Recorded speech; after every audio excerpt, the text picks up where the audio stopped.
একটা বনে একটা বটগাছ ছিল। একটি ঈগল সেই গাছের ওপরে বাসা বেঁধে সেখানে ডিম পেড়েছিল। সেই গাছের নিচে একটা বুনো মুরগিও কিন্তু ডিম পাড়ে। একদিন একটা ঈগলের ডিম নিচে পড়ে মুরগির ডিমের সাথে মিশে গেল। কিছু সময় পরে সেই ডিম থেকে ঈগলের বাচ্চা বেরিয়ে গেল এবং নিজেকে মুরগি ভেবে সে বড় হতে লাগলো। বাকি মুরগির সঙ্গে সেও বড় হচ্ছে। একটি মুরগি যে কাজ করে সেও সেই একই কাজই করে। সে মুরগির মতো ঝাঁকুনি দেয়, মাটি খুঁড়ে শস্য খায়। মুরগি যতটা উঠতে পারে ঠিক ততটাই উপরে উঠতে পারে। আকাশে সে একটা ঈগল দেখতে পেল, যে ঈগলটা খুব গর্বের সাথে আকাশে উঠছিল। সে তার মুরগি মাকে বলল, মা, পাখিটি খুব গর্বের সাথে আকাশে উঠছে, ওই পাখিটার নাম কি?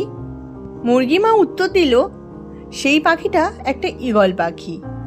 তখন বাচ্চা ঈগল মুরগি মাকে জিজ্ঞাসা করলো, কেন সে এত উঁচুতে উঠতে পারে না? তুমি তো মুরগি, তাই এত উঁচুতে তুমি উঠতে পারবেই না।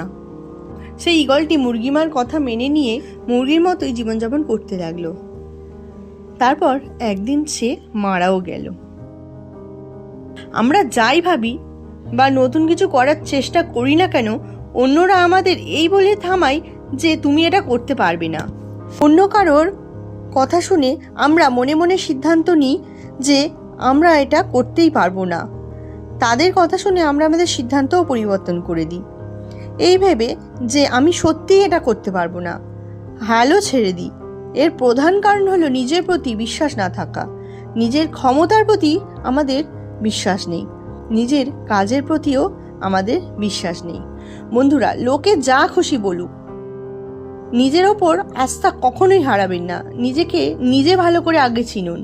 জয় তো আমরা নিশ্চিত হবেই। জয় নিশ্চিত হলে কাপুরুষরাও লড়াই করে, তাদের বলা হয় সাহসী। যারা পরাজয় নিশ্চিত হলেও হাল ছাড়ে না, তারাই হলো আসল জয়ী। আজকের ভিডিওটা এই পর্যন্ত। ভিডিওটা থেকে আপনারা যদি কিছু শিক্ষা নিয়ে থাকেন অবশ্যই কমেন্ট বক্সে কমেন্ট করে যাবেন। তাহলে দেখা হচ্ছে পরের ভিডিওতে। ধন্যবাদ।